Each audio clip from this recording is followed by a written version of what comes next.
सभी मित्रों को नमस्कार।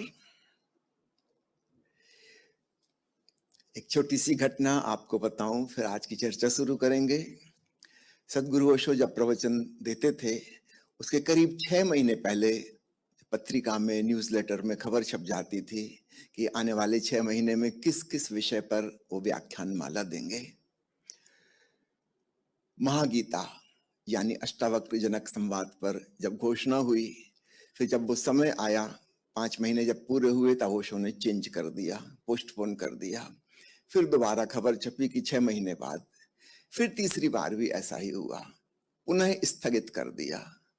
फिर 6 महीने बाद जब वास्तव में उन्होंने महागीता पर प्रवचन माला दी, तो उन्होंने इसका कारण बताया कि मैं इंतजार कर रहा था कि तुम थोड़े और मैच्योर हो जाओ और परिपक्व हो जाओ, क्योंकि अष्टावक्र की बात समझना उतना सरल नहीं है जितना सरल कृष्ण की गीता को समझना था। इसलिए अष्टावक्र के वचनों को महागीता शीर्षक दिया है। कृष्ण की गीता में समन्वय है, बहुत सारे विविध प्रकार के मार्गों का। उसमें योग भी है, भक्ति भी है, सांख्य भी है, सब कुछ है। अर्जुन को भांति भांति से समझाने की कोशिश की। अर्जुन को समझ में नहीं आता, फिर वो सवाल खड़ा करता है, फिर एक दूसरे एंगल से समझाने की कोशिश करते हैं भगवान कृष्ण। तो गीता में बहुत सारी बातें हैं और एक सुविधा है, पढ़ने वाला गीता में से जो भी अर्थ निकालना चाहे वो अपना मनगढ़ंत अर्थ निकाल सकता है। अपने भीतर का भाव कृष्ण के वचनों पर आरोपित कर सकता है, थोप सकता है। कृष्ण के वचन काव्यात्मक हैं। कविता का हर व्यक्ति अपना अपना अर्थ निकाल सकता है। उपमाएं हैं। अष्टावक्र की गीता कुछ अलग है, बहुअर्थी नहीं है, बिल्कुल एक सटीक अर्थ है। कविता जैसी नहीं है, गणित जैसी है। 2 और 2 4 होते हैं तो फिर 4 ही होते हैं, 3.5 भी नहीं होते, 4.5 भी नहीं होते।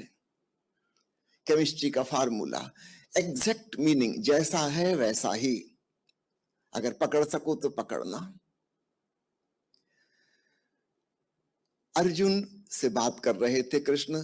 अर्जुन कोई साधक नहीं था, वो तो रणभूमि में अचानक निराशा के गर्त में गिर गया, धनुष बाण छोड़ के रथ में पीछे जा बैठा और कृष्ण उसको समझाने लगे एक मित्र की हैसियत से। अर्जुन समझने की स्थिति में नहीं था, और स्थिति भी ऐसी नहीं थी, परिस्थिति बाहर की, रणभूमि। कोई अध्यात्म समझने की बात है क्या, वो जगह है क्या? लेकिन राजा जनक एक बिल्कुल दूसरी प्रकार के व्यक्ति हैं। ब्रह्म ज्ञान में गहन जिज्ञासा है, जिंदगी भर खोजते रहे, पूछते रहे, पता लगाते रहे।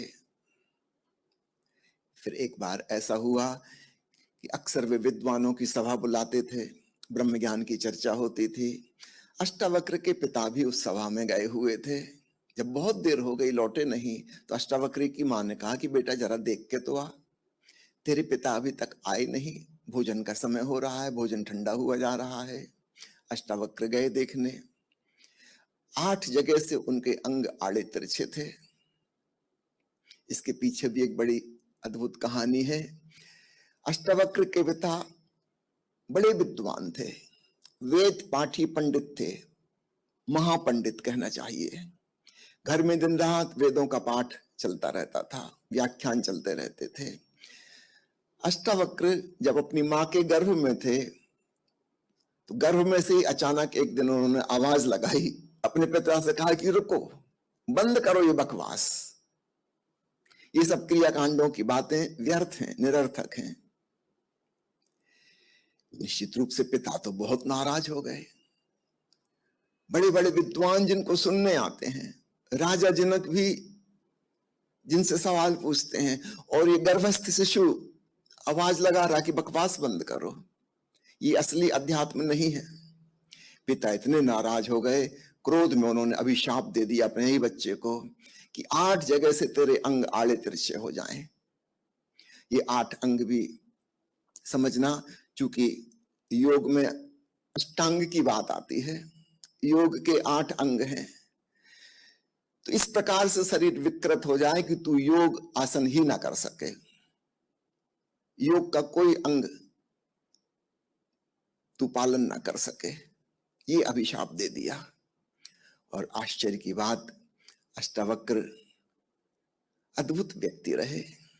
उस छोटी सी उम्र में 12 साल के हैं जब वो राजा जनक के दरबार में पहुंचे, उनको देख कर सारे दरबार के विद्वान हंसने लगे। उनकी चाल ही बेढंगी थी, आंखें भी तिरछी थी, एक हाथ इस तरफ जाता था दूसरा उस तरफ जाता था, गर्दन इस तरफ मुड़ी थी पैर उस तरफ मुड़ा था, पूरे ही आड़े तिरछे थे। सब हंसने लगे। उनको हंसता देखकर वह 12 साल का बच्चा भी हंसा, जोर से हंसा। उसकी हंसी सुनकर सब ठिठक गए।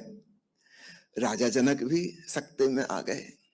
कहा कि बेटा ये लोग क्यों हंस रहे हैं ये तो मुझे पता है, पर तू क्यों हंसा? अष्टावक्र ने कहा मैं इसलिए हंसा कि मैंने तो सुना था कि आप ब्राह्मणों को बुलाए हैं, लेकिन ये ब्राह्मण नहीं है। इन्हें मेरे भीतर की आत्मा, मेरे भीतर का परमात्मा, मेरे भीतर का ब्रह्म दिखाई नहीं देता। इन्हें मेरी चमड़ी, मेरी हड्डियां दिखाई देती हैं। ये ब्राह्मण नहीं है। एक नदी आड़ी तिरछी बहती है, कभी बाएं मुड़ती कभी दाएं मुड़ती, कहीं जलप्रपात बनता। बताओ राजन, क्या नदी का जल तिरछा हो जाता है नदी के मार्ग के तिरछे होने से? राजा जनक भौंचक के रह गए, ये तो कभी सोचा ही ना था। अष्टावक्र ने कहा मेरा शरीर जरूर कुरूप है, आड़ा तिरछा है, मेरे भीतर की चेतना बिल्कुल सीधी सरल है, बिल्कुल सहज है, वो इनको दिखाई नहीं देती। ये ब्रह्म ज्ञानी नहीं है, भगाओ इनको, अगर ब्रह्म ज्ञान के बारे में जानना है तो। वह सभा विसर्जित कर दी गई। अगले दिन राह पर सम्राट की सवारी जा रही थी, उन्होंने देखा फिर उस बच्चे को, उतरे, उससे कहा कि कल आपने मुझे चौंका दिया, अब आप राजमहल में पधारे, मैं आपसे सीखना चाहता हूं। मुझे भी समझ में आ गया, जिंदगी बर्बाद कर दी मैंने पंडितों के साथ, बस बातचीत ही बातचीत होती है, वाद विवाद चलता है, तर्क वितर्क होते हैं, कुछ मुद्दे की बात तो होती नहीं, जीवन में कुछ अनुभव, कोई क्रांति तो घटित होती नहीं। मैं आपको निमंत्रण देता हूं। अष्टावक्र पहुंचे।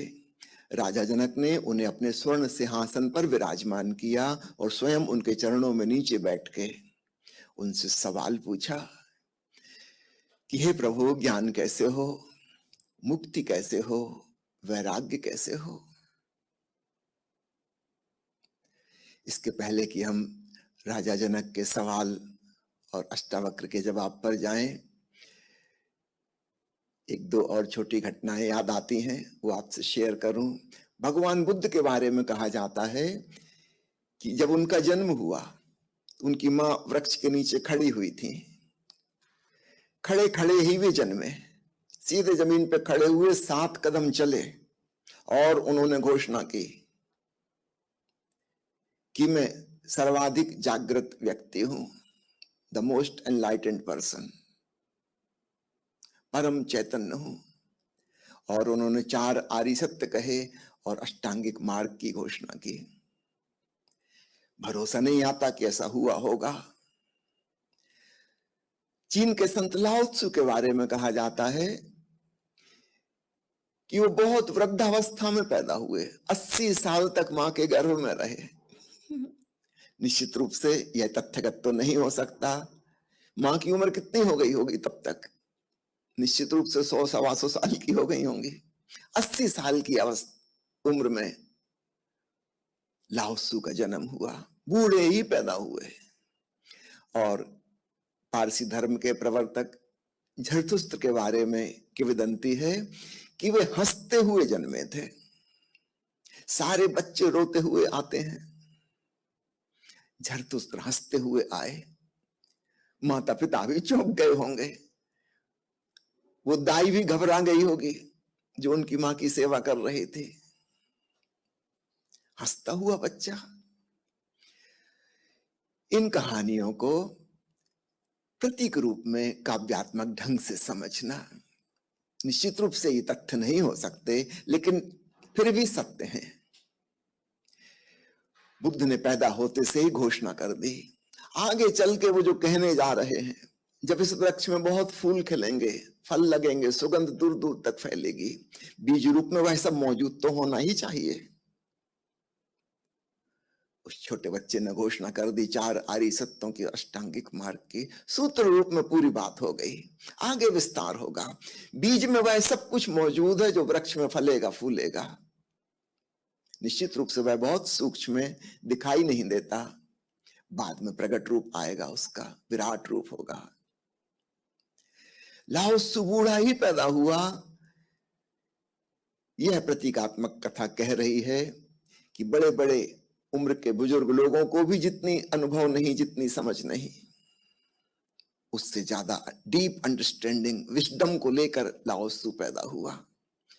बच्चा जरूर, उसको बच्चा मत समझना, शायद पीछे जन्मों जन्मों की श्रृंखला से बहुत अनुभवों का सार निचोड़ ज्ञान लेकर आया है। तो प्रतीक रूप से समझना, बूढ़ा ही पैदा हुआ। सच तो यह है कि दुनिया में अधिकांश बूढ़े भी बचकाने ही रह जाते हैं, सब लोग कहां मैच्योर हो पाते हैं। जरथुस्त्र हंसता पैदा हुआ। जरथुस्त्र अकेला व्यक्ति है जिसने हंसता नाचता गाता धर्म जगत को दिया। कहीं कोई उदासी नहीं, कहीं कोई त्याग नहीं, कहीं कोई रोना धोना नहीं, कोई गंभीरता नहीं। और धार्मिक व्यक्ति भी अगर नाच ना सके, गा ना सके, उत्सव ना मना सके, तो धर्म किस काम का। जरथुस्त्र का परमात्मा नाचता हुआ परमात्मा है, हंसता हुआ परमात्मा है, गीत गाता हुआ परमात्मा है, आनंद मग्न उत्सव से परिपूर्ण परमात्मा है। जो हम कहते हैं परमात्मा परमानंद है, सच्चिदानंद है। जरथुस्त्र का जन्म से हंसना यह बता रहा है कि परमानंद ने शरीर धारण किया है, आ गया सच्चिदानंद साकार होकर, हंसते हुए ही जन्म लिया। ऐसा हुआ हो या ना हुआ हो, किंतु होना चाहिए। तथ्य हो कि ना हो, it may not be a fact but it is truth. इसमें सत्य छिपा हुआ है। लेकिन लाओ त्सु और बुद्ध और जरथुस्त्र, इन सब की कहानियों को मात कर दिया अष्टावक्र ने। इनने जो कुछ भी किया था जन्म के बाद किया था। अष्टावक्र ने तो गर्भ में से ही आवाज लगा दी, बंद करो बकवास, तुम जिसे धर्म समझ रहे ये धर्म नहीं है।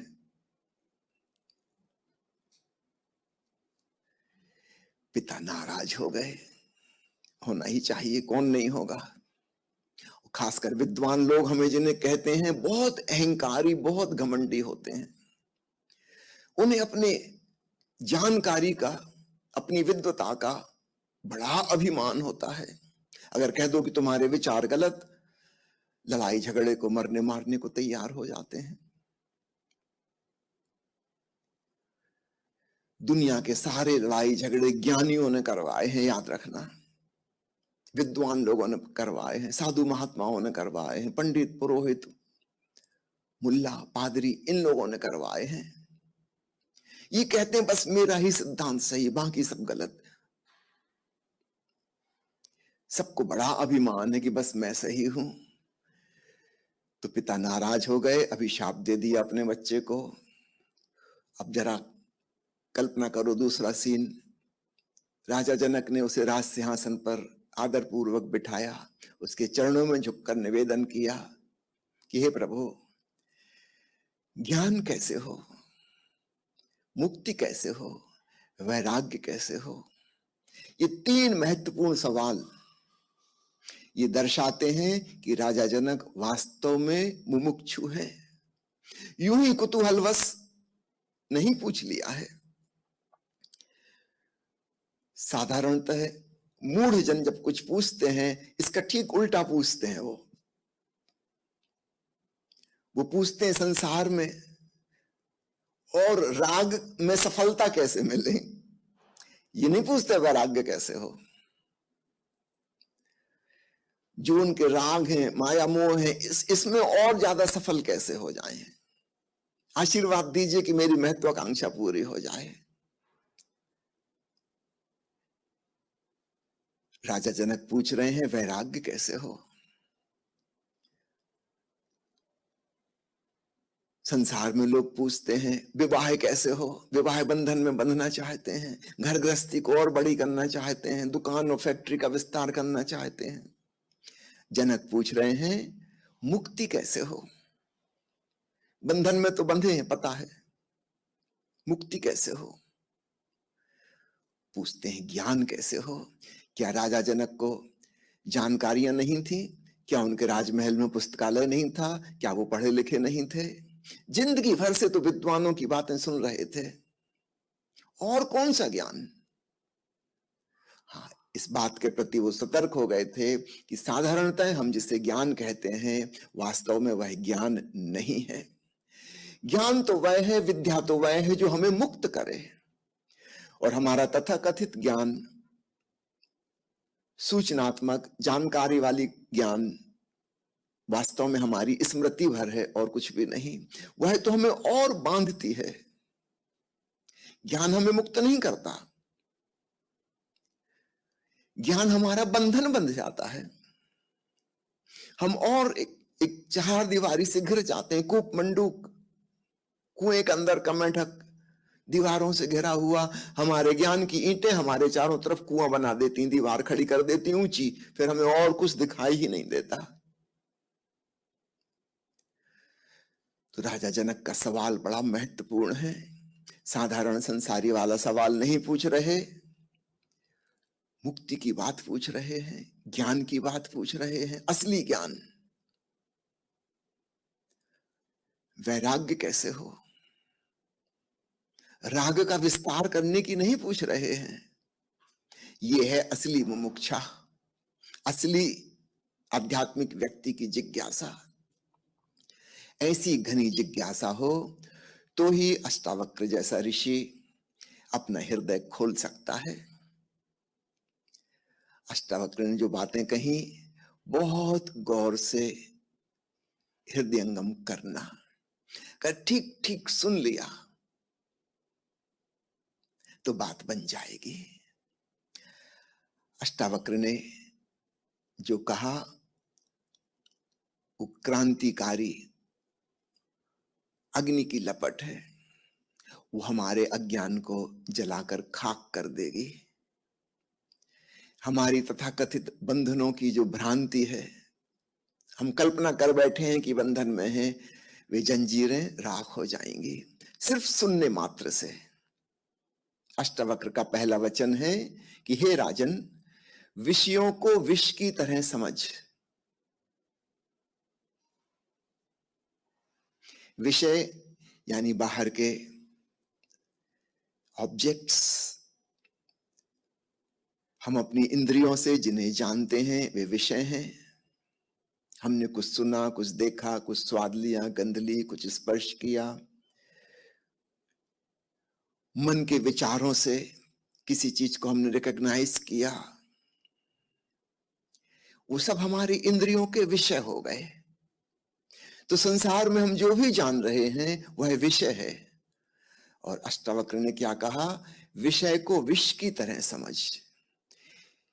यह वो जहर है जो हमें धीरे धीरे धीरे धीरे मार रहा है। इसी में हमारी सारी चेतना की ऊर्जा बहिर्मुखी होकर फैलती जा रही है।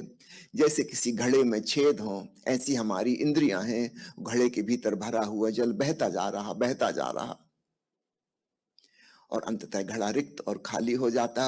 मरते समय व्यक्ति को जो तकलीफ होती है वह यही तकलीफ होती है कि बिल्कुल खाली हो गया, कुछ नहीं बचा। जन्म हुआ था, बंद मुट्ठी थी, मरते समय हथेली खुल जाती है, कुछ भी नहीं बचा। लुट पिट के आदमी जाता है दुनिया से। कहां खर्च हो गई सारी शक्ति? विषयों में। वो है विष, जहर के तुल्य। और फिर इसका उपाय अष्टावक्र कहते हैं, क्षमा, आर्जव, दया, संतोष और सत्य को अमृत के समान सेवन कर। यह है अमृत, सत्य। प्रामाणिक होकर जियो। सत्य वह जो शाश्वत है, सनातन है, और जिसे हम बाहर के विषय कह रहे हैं वे सब क्षणभंगुर हैं और परिवर्तनशील हैं, इसलिए वे स्वप्नवत हैं। सपने और सत्य की क्या परिभाषा है? सुबह जब आप उठते हैं, नींद खुलती है, तो आपको कैसे पता चलता है कि अभी तक जो कहानी चल रही थी वह सपना थी? क्योंकि जागते ही वह कहानी खत्म हो जाती है।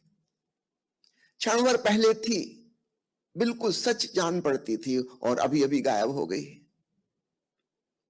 इसका मतलब उसका होना असत्य था। तो स्वप्न की परिभाषा है जो पहले नहीं था, फिर अचानक हो गया, ऐसा लगने लगा कि हो गया, और फिर अचानक गायब हो गया। जब आप रात सोने गए थे तब भी सपना नहीं था, फिर एक कहानी शुरू हुई और फिर नींद खुली, सब गायब हो गया, विलीन हो गया। इससे पता चलता है कि ना तो वह सच में कभी था, ना है। सत्य क्या है? जो पहले भी था, अभी भी है और आगे भी होगा, जिसके नहीं होने का प्रश्न ही नहीं पैदा होता। तो सत्य अमृत है, क्योंकि वह अजन्मा भी है। सपने का जन्म होता है नींद के एक खास घड़ी में, मूर्छा की एक खास अवस्था में अचानक एक कहानी शुरू हो जाती है काल्पनिक। जो जन्मी है वह कहानी समाप्त भी होगी। तो सत्य वह है जो कभी पैदा नहीं हुआ और जो कभी नष्ट नहीं होगा। इसको अमृत जान। फिर कहा क्षमा भाव, फिर कहा आर्जव। आर्जव का मतलब होता है सरलता। सीधे सरल हो जाओ। अभी हम अर्जुन की बात कर रहे थे ना, वो भी इसी शब्द से बना है। आ रिजु, अर्जुन यानी आड़ा तिरछा,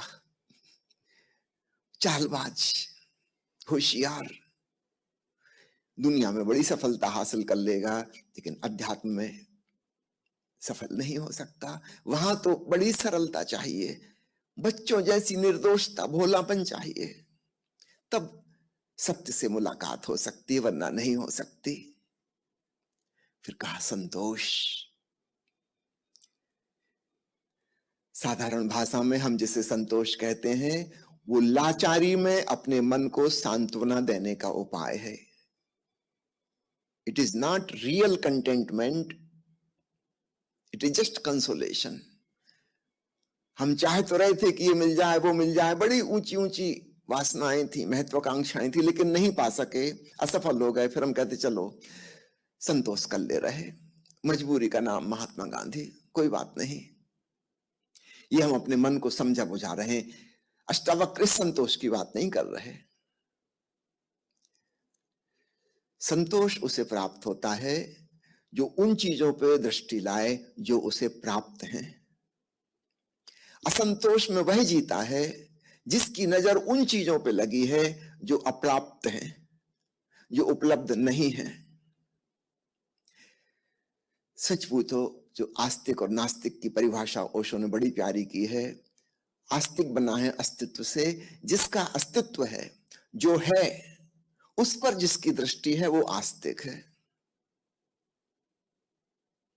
नास्तिक कौन? उन चीजों पे नजर है जिनकी, जो नहीं है। जिस पर नहीं है उसको देखोगे तो शिकायत से भरोगे, शिकवा और गिला से भरोगे, तड़पोगे, परेशान होगे, असंतुष्ट होगे। अष्टावक्र कह रहे हैं संतोष उसे देखो जो तुम्हें प्राप्त है, तब तुम्हारा हृदय धन्यवाद के भाव से भर जाएगा। तुम शांत और आनंदित हो जाओगे, नाचने लगोगे, गीत गाने लगोगे, तुम्हारा जीवन उत्सवमय हो जाएगा। कितना मिला है, और याद रखना बिना मांगे मिला है, प्रभु की कृपा है। यह है अमृत। नहीं पर जिसकी नजर है वह जहर पी रहा है पर जिसकी नजर है वह अमृत का रसपान करने लगा। अष्टावक्र आगे कहते हैं कि हे राजन, कुछ करने का सवाल नहीं है, कोई विधि विधान नहीं है, इसका कोई कर्म कांड नहीं हो सकता, समझ लो बस। यही सांख्य योग का सूत्र है। अष्टावक्र ने कहा, हे राजन, अपने आप को सारे विषयों का, अपने शरीर मन और भावनाओं का भी दृष्टा जानकर अपने चैतन्य स्वरूप में विश्राम कर।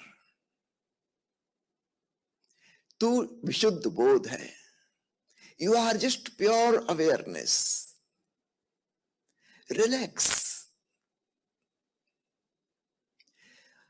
जनक ने तो पूछा था कैसे, कैसे ज्ञान, कैसे मुक्ति, कैसे वैराग्य। अष्टावक्र ने बिल्कुल बात मोड़ ही दी, कैसे का उत्तर ही नहीं दिया। बस ऐसा जान कि तू साक्षी मात्र है। साक्षी का प्रयोग थोड़ा सा अपनाए और अष्टावक्र की बात समझ में आ जाती है। जनक को समझ में आ गई और अष्टावक्र को सुनते सुनते सुनते वे साक्षित्व में विश्राम की अवस्था में पहुंच गए। इसलिए निश्चित रूप से कृष्ण अर्जुन के संवाद को अगर हम गीता कहते हैं, भागवत गीता कहते हैं, तो यह महागीता है। सुनते सुनते ही बात बन जाती है। आपको भी बन सकती है यदि आपके भीतर जनक जैसी गहन जिज्ञासा और मुमुक्षा है। तो आपको निमंत्रण देता हूं महागीता शिविर में भाग लेने के लिए। कहने को तो हम इसको साधना शिविर कहते हैं, पर वास्तव में यह साधना नहीं होगी, समझना होगा। नाम होना चाहिए महागीता समझना शिविर। साधना थोड़ा सा गड़बड़ हो जाता है, ऐसा लगता है कि हम कुछ कर लेंगे, हमें कुछ साधना है। बस सुनना है, समझना है और कुछ हो जाता है। तो उस होने की तैयारी अगर आपकी है तो आइए महागीता का रसपान करेंगे। धन्यवाद।